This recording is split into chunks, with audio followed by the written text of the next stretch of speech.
Okay, everybody, good afternoon. Hope you guys are doing well still on this Wednesday. And we're going to continue the series that we started yesterday. We're talking about potential opponents for the Seahawks in the first playoff game they play this year in the divisional round. Obviously, there are four teams they can play. And today we're going to be talking about the Los Angeles Rams, who are one of those four teams. The Rams are the 5 seed, and the way we play them is quite simply the Bears win against the Packers, the Eagles win against the 49ers, and then the Rams win, of course, against the Panthers. If those three things happen, we play the Rams in our first playoff game. Anything else, and we don't. But pretty okay chance that it happens. I would not say it's a big chance. More likely that we play somebody else, but this is certainly a possibility. So let's discuss the LA Rams. All right, guys, let's take a minute so I can tell you guys about Sleeper. I'll tell you a little secret as well. It's more than just a platform for fantasy leagues. This year, millions of users have enjoyed playing fantasy sports on Sleeper, but there's so much more to it. You have live stats, real-time updates of all stats. You have a news feed with lightning-fast updates on players and teams, and a real-time chat where you can engage with other users about plays, performances, games, all kinds of stuff during the sports season. So download Sleeper, experience it for yourself, and don't forget to use my promo code SBN to get up to a $100 match on your first deposit, and pair that with their new promo that will give you a free $20 entry, no deposit needed.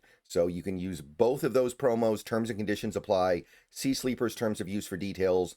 Currently operational in over 25 states and going. So check out Sleeper today and use those promos. All right, so I know we've talked about the Rams a lot this year, so if you've been following this channel for long enough, you know what I'm going to say more or less. But again, we're going to be approaching this from the angle of like a pros and cons list. We're going to list reasons why Seattle might want to play LA in the divisional round, and then we're going to list reasons why they might not want to play the Rams in the divisional round. So, let's start with the reasons why we might want to play them. And there are a few. I think there are a few compelling reasons. So, let's go through them.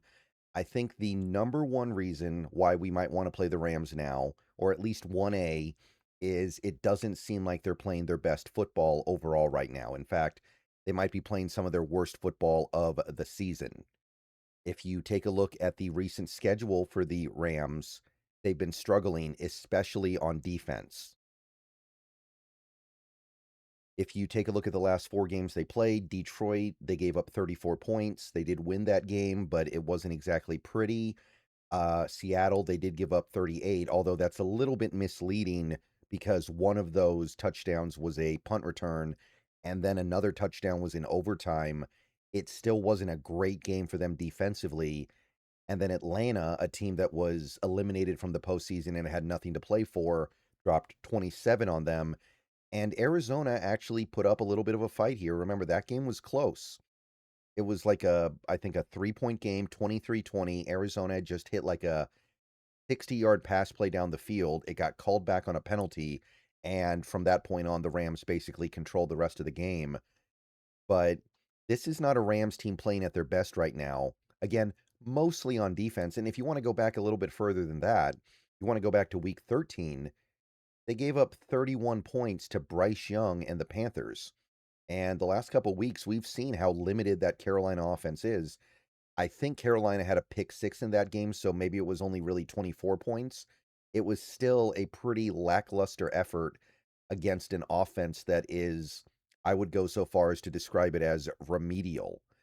So I don't think this Rams team is at their best right now. You look earlier in the season, some of the games they played, it feels like they were doing a little bit better back then. It feels like it was a little bit more credible when they they beat the Colts back when the Colts looked pretty much invincible. The Colts looked like one of the best teams in the league, and they were able to beat them. They blew out the Jaguars right before Jacksonville went on their big run to become one of the best teams in the league. They beat up on the 49ers on the road back in week 10. So I think that's reason number one. They're not playing their best football right now. I think you could argue they're playing their worst football, mostly on defense. And I mean, the two losses they had were kind of uncharacteristic, but could be indicative of some late season slippage. And the second reason, reason number two, to me ties into reason number one, which is you want to get that game over with earlier. And the reason why I say that is if you believe that we are inevitably going to play the Rams in the playoffs this year, which a lot of people do, you would rather do it in the divisional round than the NFC title game because that is when you have your advantage. If Seattle is coming off a bye week, which we will be next week, and the Rams are coming off having played a game against the Carolina Panthers, which they will be if they win, then they're at a disadvantage because they didn't get that week off that Seattle just had. Seattle should be more fresh, they should be healthier, and that should help. So if the Seahawks and Rams are destined to play at some point, you would rather have it come in the divisional round. Home teams tend to do very well in the divisional round because they can ride that advantage, and it is an advantage. I know some people say, well, sometimes the bye week doesn't help you, but 3 times the Seahawks have made the Super Bowl. All 3 times they had the number one seed and home field advantage in the postseason. They had that first round bye. So I'm inclined to believe that this Seahawks team in particular is helped by having home field. And most teams are. Sometimes it doesn't work out. That doesn't mean home field is a bad thing. It just means sometimes you lose at home. But there is that concept of just getting the Rams matchup over with while you have the advantage of the bye week in your favor. So that's reason number two. And then reason number three, this one's a little bit of a funky one because it cuts both ways, but we do know that Mike Macdonald can get McVay. We've seen it twice now since he became the Seahawks head coach. And ironically, these are the 2 games the Seahawks still lost, but you go back to last year, and remember, this is the 2024 Seahawks who didn't even really have all the personnel that Macdonald wanted, didn't really have the kind of team that Macdonald was trying to put together yet. You go back to this game against the Rams in, I think it was week 9, I think it was week 9. The defense really shut down the Rams offense. The Rams offense really could not get much going in this game at all, and they mostly won the game because of their defense. This game went into overtime, and the Rams only scored 26 points. Obviously, 6 of those were in overtime. So you had 20 points in regulation. 7 of those were the 100-yard pick six. This was actually a great game by the Seattle defense. They stopped the run really well. Stafford really was not super effective until the end of the game.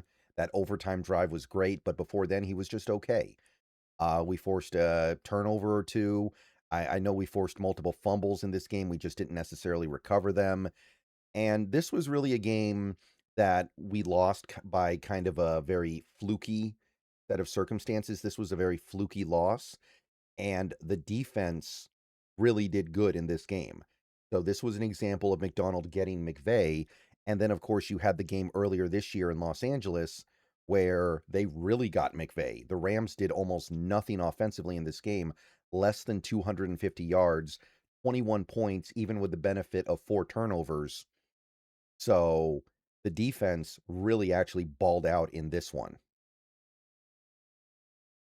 They didn't do a great job stopping the run, but overall, this was still a really, really good performance.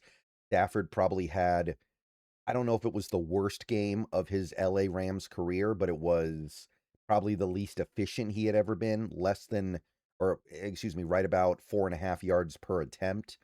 Very, very bad for him. We got some good pressure on Stafford, even without the benefit of sacks. And the only thing that the Rams really did in this game to win it were the turnovers because they only had 1, we had 4, and we just couldn't overcome it. But the fact that we were a field goal away from overcoming it at the end does speak to how good our defense was in this game, just completely shutting down that Rams passing attack. All right, so those are the main reasons why the Seahawks would want to play the Rams. Those three. Now, let's talk about some of the reasons why they might want to not play the Rams.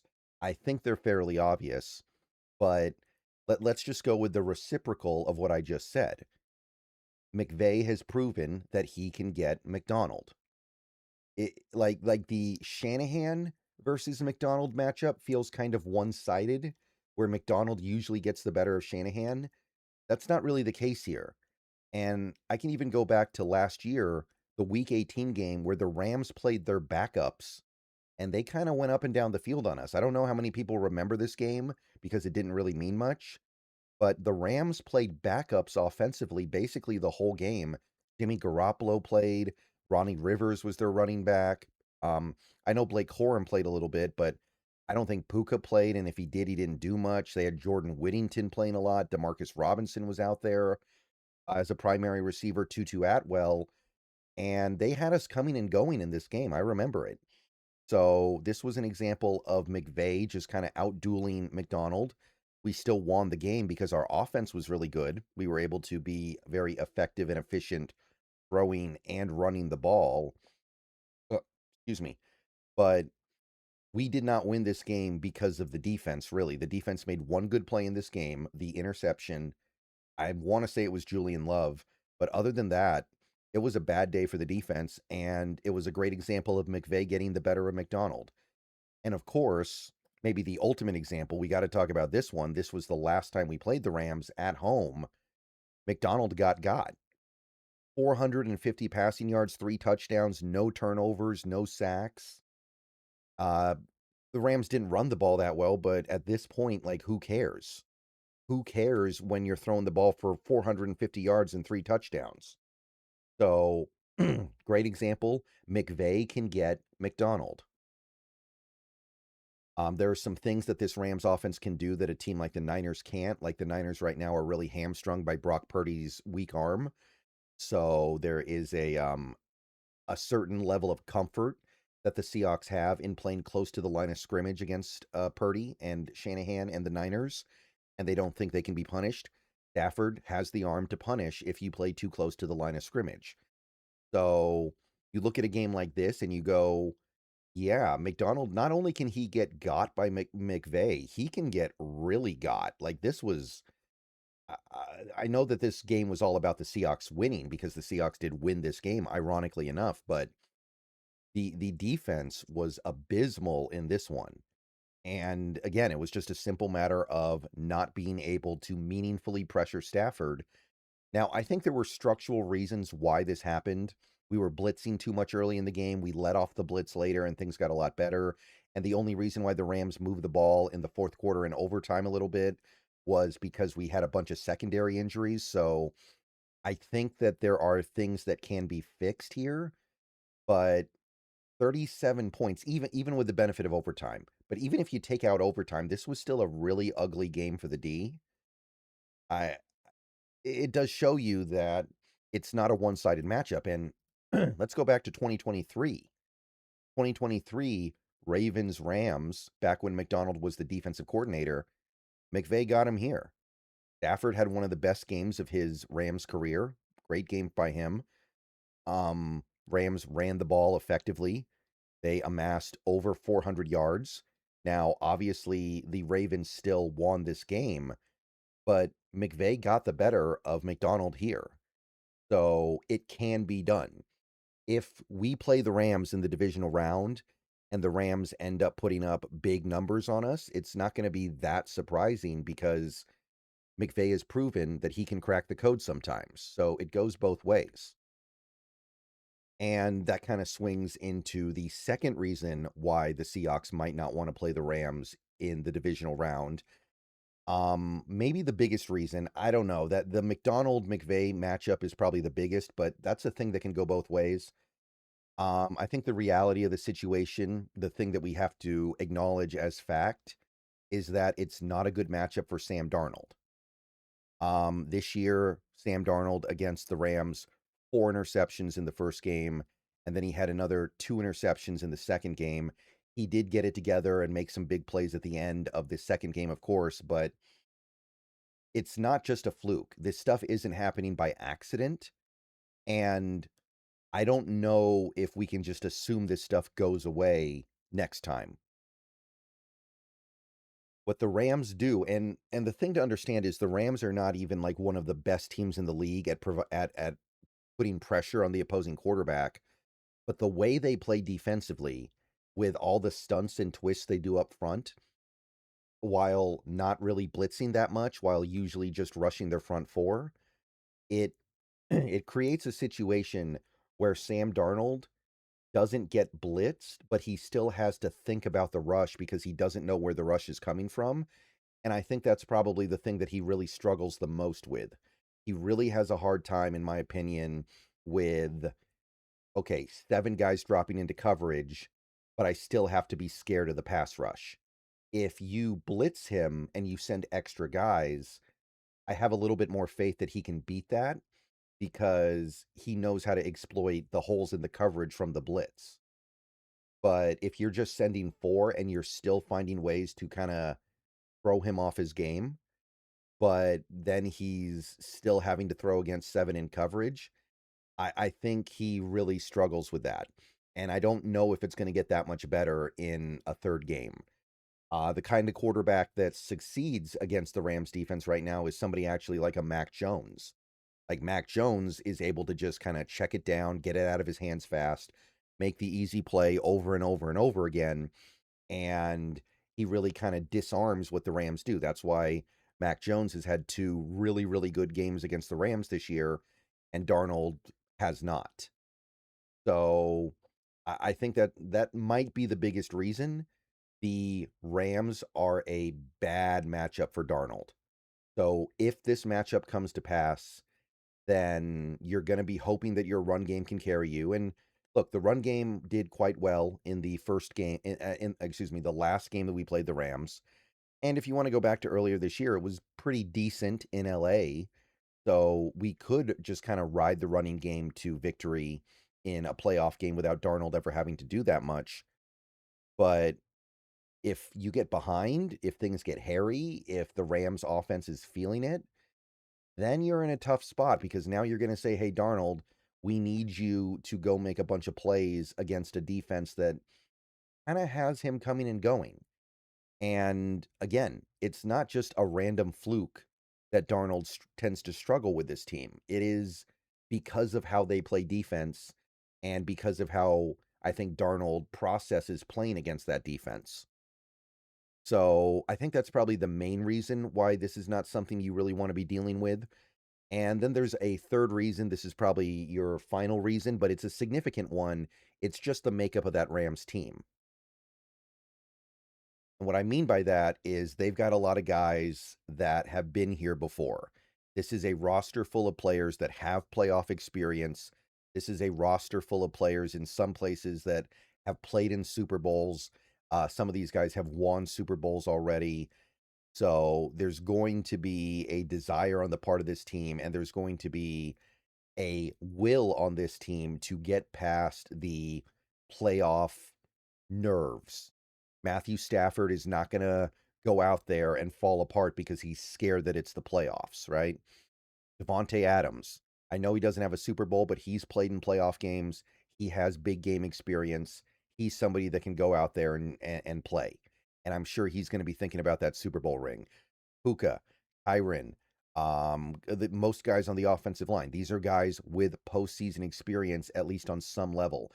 Some guys more than others, like Jared Verse has the 2 games from last year, and that's it. A lot of guys on the defense really only have a handful of games. But this is not a team that is just happy to be here. This is a team that is thinking about trying to win the Super Bowl this year. And for some of these guys, they're probably thinking that this is their last chance. Like Matthew Stafford might retire after this year no matter what. Some of these guys are probably going to have to leave in the offseason because of the nature of the salary cap. A lot of these guys are older, like even Devontae Adams. Maybe he won't retire, but who knows if the Rams will bring him back with the injury issues that he's already having. Tyler Higbee's been around a while. Who knows if the Rams are going to keep him around? There are a lot of players on this team that have that experience, and there's going to be plenty of veteran leadership for these guys to turn to when things get tough, especially a guy like Stafford. But pretty much most of the players on this team have at least played in a playoff game, and most of them have at least won a playoff game. So you're not going to get that, oh, they're just happy to be here energy from the LA Rams. They are not happy to be here. If they lose this week against the Panthers, they're going to be furious. And if they lose at any point before the Super Bowl, they're going to be sorely disappointed as well. So you put it all together, this is pretty clearly the team that the Seahawks don't want to deal with in the playoffs, I would say. But at the same time, according to a lot of people, the Rams are the main opposition. So it seems, by that definition, you would think that a matchup is going to happen at some point. So if it happens, it happens. Again, if you're going to have it happen, you'd rather have it happen now as soon as possible when the advantage of the bye week is in your favor. But there are a lot of reasons why you'd want to shy away from this one. All right, see you guys later. Go Hawks. Let me know what you think. More stuff coming soon.